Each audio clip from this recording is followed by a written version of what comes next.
രാജാവിന്റെ മകനാണെന്ന് പോലും ഇത് സ്വന്തം പേര് മകേഷ് എന്നും അച്ഛന്റെ പേര് മനോജുമാണെന്നാണ് രേഖകളിൽ. രാജാവിന്റെ മകൻ എന്ത് ഇൻസ്റ്റ ഐ ഡി ആണെന്ന്. എന്താണ് രാജാവിന്റെ മകന് സംഭവിച്ചത് എന്ന് പറയുന്നതിനേക്കാൾ നല്ലത് രാജാവിന്റെ മകൻ ആരാണെന്ന് പറയുന്നതായിരിക്കും നല്ലത്. തൃശൂർ വടക്കഞ്ചേരി സ്വദേശി, വയസ്സ് 24. ഇതിനകം എത്ര കേസിൽ പെട്ടിട്ടുണ്ട് എന്ന് ചോദിച്ചാൽ കൃത്യമായി ഉത്തരം പറയാൻ രാജാവിന്റെ മകന് പോലും കഴിയില്ലെന്ന്.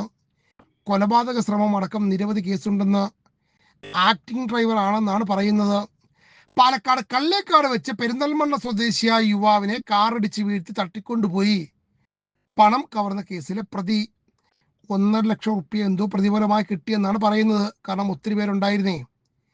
അതുകൊണ്ട് ഈ ചെറുപ്പക്കാരന് ഒന്നുമാകില്ല, ബാറിലെ പറ്റ് തീർക്കാം. ഇനി രാജാവിന്റെ മകൻ എന്നത് ഇൻസ്റ്റ ഐ ഡി തിരഞ്ഞു പോകേണ്ട, അത് തൃശൂർ പോലീസ് ബ്ലോക്ക് ചെയ്തിരിക്കുകയാണ്. കാരണം കയ്യിലിരിപ്പ് അതാണെന്ന്